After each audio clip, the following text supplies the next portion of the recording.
my name is Andree Balkan, your host for this episode of Kicking It with the Martial Arts History Museum. This show is co-produced with Dynamis Entertainment, and we are happy to take you for a tour of the museum and have a nice chat with the founder and president of the museum, Michael Matsuda.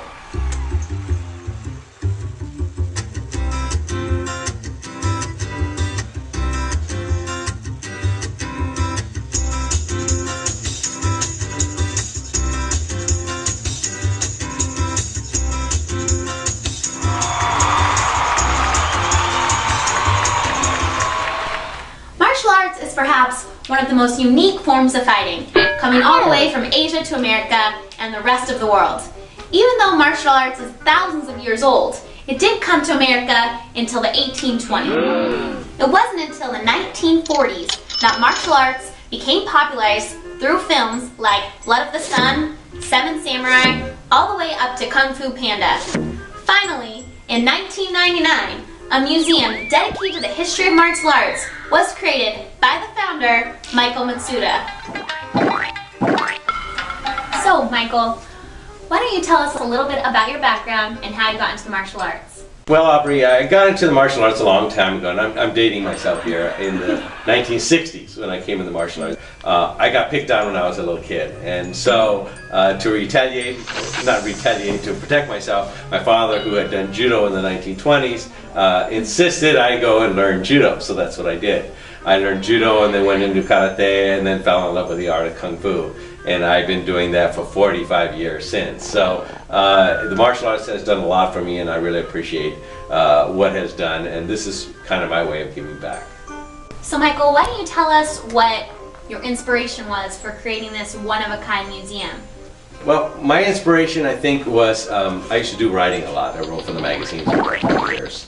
And I wanted to do something that was more concrete and something that people can look back on. So much has been lost in that time period. I wanted to bring more awareness. And also I wanted to bring validity to the martial arts. Not validity for styles, but validity for saying that we as martial artists, we played a part in history. We're just not a footnote in history. We played a major part in shaping America and being part of our films, our animation, and the thriving businesses today. So I want to point out that the martial arts has a footprint in our history, and I think creating a museum makes that footprint known to the rest of the world. So what is the focus of the museum? The museum is not a who's who. I mean, there are many worthy people out there that have done a lot of great things for the martial arts and should be recognized. I'm very happy about that. But we had to do something that would be more of a focus on culture and history. And that's what the museum is about. It is designed to teach young people about Asian culture, art, tradition, and how Asian history became part of American history. Artifacts are the highlights of the museum. Some are paintings, some sculptures, and we also have here some very deadly weapons. Ninja assassins, some scary samurai. How did you get the artifacts for the museum, and who designed them?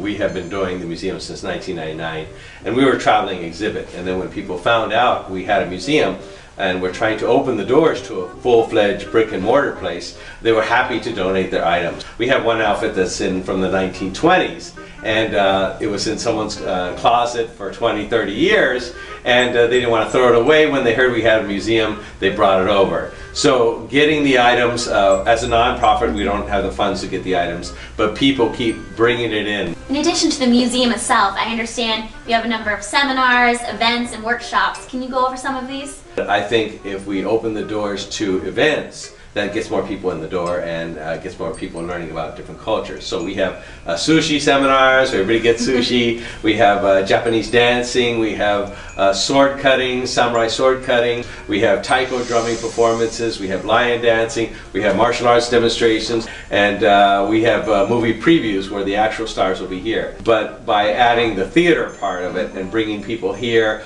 on a continuous basis helps people learn more about the museum and more about different culture. So where do you see the future of the museum going? Do you think it's going to get bigger? What changes are to come? The size of the museum, it reflects the support of the community. As the community supports the museum, we can grow. So that's the key. I think, after 200 years never having a museum, now we finally have a museum. It's time to get behind the museum and support us, So it's all up to the community, and it is my hope they will get behind this, 100% and donate to the museum and become members and help us out.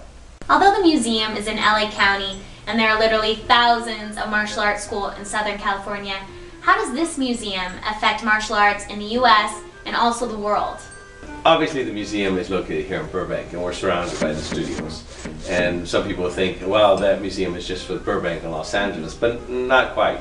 We're very close to the airport, and half of the people that come here are from not only out of town, many of them from out of state. We get a lot of people from New York, we get a lot of people from Florida, and a lot of people out of country, from Russia to Iran to Saudi Arabia, and a lot of these people, because martial arts is a common denominator.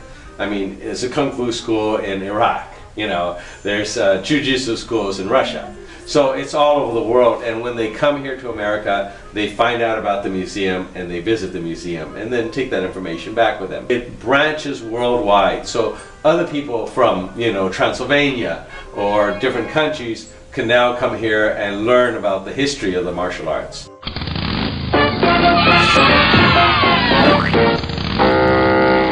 Chopsticks, a culinary tool of the Orient for centuries. Now, mastering the chopsticks is actually quite easy. Simply break them apart, give them a nice little smooth there. Now, mastering the art of the chopstick is very easy, but to become a grandmaster, you must learn the secret art of how to catch a fly with chopsticks. Aha!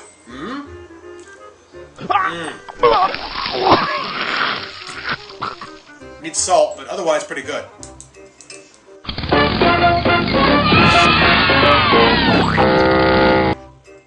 So it is known that the museum was created by people who helped out and continue to support it.